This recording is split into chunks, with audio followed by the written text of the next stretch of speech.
Quem nos vai acompanhar nesta hora de ligação aos telespectadores é o Ricardo Jorge Pinto, que hoje está no Porto. Olá, bom dia, Ricardo. Olá, bom dia. Uma avaliação destes dois mandatos. São dois mandatos significativamente diferentes, quer do ponto de vista do perfil de presidência que Cavaco Silva quis incutir, quer também naquilo que diz respeito à conjuntura, às circunstâncias em que Cavaco Silva executou estes mandatos. Nestes 3 anos, que no fundo servem de pretexto para esta antena aberta, Cavaco Silva tem procurado manter, por um lado, a relação institucional, que foi sempre uma sua preocupação desde o primeiro momento, e uma preocupação que foi sendo acentuada à medida que Cavaco Silva percebia que o Presidente da República teria que ser um árbitro, um moderador dos conflitos, mas também alguém que não podia abdicar daquilo que era a sua própria perspectiva sobre as matérias. E a verdade é que Cavaco Silva tem um programa ideológico que foi procurando ajustar, quer quando o Primeiro-Ministro era José Sócrates, um Primeiro-Ministro socialista, quer quando o Primeiro-Ministro passou a ser, a partir de 2011,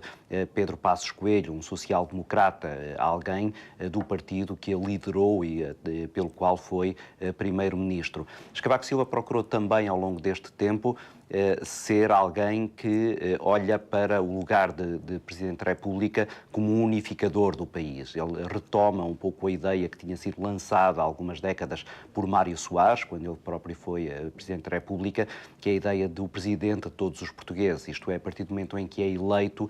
já não é o Presidente eleito apenas por alguns que votaram nele ou por um programa ideológico que estava subjacente à sua candidatura, mas passa a ser alguém que representa aquilo que é vontade nacional e, por outro lado, também tenta ser a sensibilidade das várias figuras que estão direta ou indiretamente associadas à vida política. Ricardo, regresso à conversa contigo. Continuamos a ter em antena muitas críticas ao Presidente, ao antigo Primeiro-Ministro Cavaco Silva. Há aqui um papel que é um papel, ainda há pouco sublinhaste, um papel de trabalho nos bastidores, que o próprio Presidente da República tem falado a miúdo, que o trabalho dele é mesmo nos bastidores, sem que se saiba, tentando que se cheguem a consensos a esse nível. Ora, um dos maiores fracassos terá sido essa tentativa de consenso entre os partidos do arco da governação.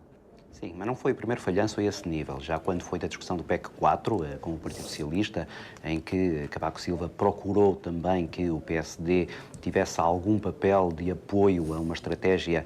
que José Sócrates considerava ser essencial para salvar Portugal do tal resgate que acabou por acontecer, Cavaco Silva falhou claramente. Ainda conseguiu, num orçamento de Estado, incluir o PSD nessa mesma discussão, selecionando alguém da área do PSD para com José Sócrates, falar sobre discutir essa matéria, mas a verdade é que nessa mesma discussão do PEC 4 acabou por falhar. Como falhou também agora o ano passado, nessa tentativa de conciliação de interesses nos partidos do arco do poder, numa altura em que a crise política, que tinha sido explotada pela demissão de Vítor Gaspar e depois também pela ameaça de demissão de Paulo Portas, tinha criado. E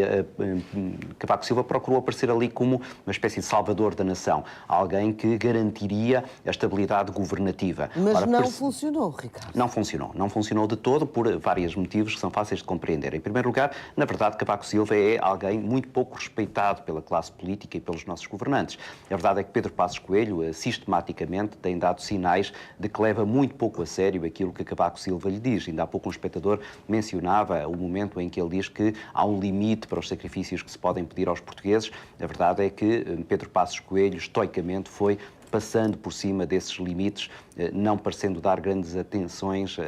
àquilo que Cavaco Silva tem vindo a dizer. E do lado da oposição, António José Seguro também não vê em Cavaco Silva alguém a quem possa socorrer para conseguir encontrar alguns patamares de entendimento com o governo ou para tentar travar aquilo que o Partido Socialista considera ser erros graves dessa mesma governação. E, portanto, eu diria que, na verdade, ninguém acha grande utilidade ao Presidente da República, quer por aquilo que são as suas limitações de poder, quer por aquilo que é o seu próprio próprio perfil de alguém que parece também até nem sequer ter grande força anímica para, neste momento, surgir como uma peça que pudesse alterar o estado de coisas, tendo em conta que esse estado de coisas não angaria grande popularidade junto dos cidadãos. Ricardo, como é que perspectivas, hoje faz 3 anos do segundo mandato, temos mais 2 anos para frente, 2 anos importantes, são todos, mas este é importante porque iremos sair do plano de resgate, não sabemos como é que vai ser o pós-troika, teremos eleições europeias, depois teremos eleições legislativas. Como é que antevês estes próximos 2 anos? Serão anos turbulentos e anos que vão exigir muito do Presidente da República se ele conseguir sair do seu papel meramente institucional, isto é, de alguém que vai marcando o calendário das eleições e de alguém que se vai posicionando como um observador atento, mas que na verdade tem pouca capacidade de intervenção. Porque a verdade é que esta transição, sobretudo as eleições legislativas, que permitirão uma, duas coisas, ou a continuidade desta coligação governativa, e Pedro Passos Coelho já deu a entender que vai voltar a ser candidato a primeiro-ministro e que provavelmente a coligação com o CDS vai manter-se. Ou aquilo que é o cenário alternativo, que é o cenário de, por exemplo, como dizem as sondagens, o Partido Socialista vir a ganhar essas eleições, o Presidente da República terá aí um papel muito importante, na medida em que vai ter que conseguir, desta vez sim vai ser muito importante, que algumas das decisões que estão agora a ser tomadas e que vão ser tomadas depois da saída da Troika e que, portanto, vão atravessar para a próxima legislatura, sejam preservadas, quer pelos partidos que estão agora no poder, quer por alguém que neste momento está na oposição e que venha a tomar essas mesmas rédeas do poder. Segundo lugar, o Presidente da República vai ter um papel muito importante de garantir aos portugueses que, na verdade, depois desta saída da Troika, as medidas que venham a ser implementadas são medidas que trazem, ou pelo menos terão a promessa de alguns resultados no futuro, porque se as pessoas acham que o Governo, obviamente, vai sempre olhar para as suas medidas como necessárias, imprescindíveis, e a oposição sempre como medidas prescindíveis, alguma coisa que deve ser alterada,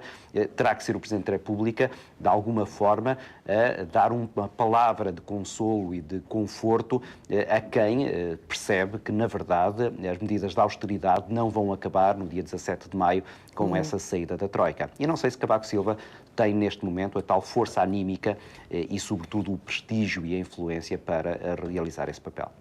Vamos ver, cá estaremos para analisar esses anos que se seguem. Obrigada, Ricardo Jorge Pinto.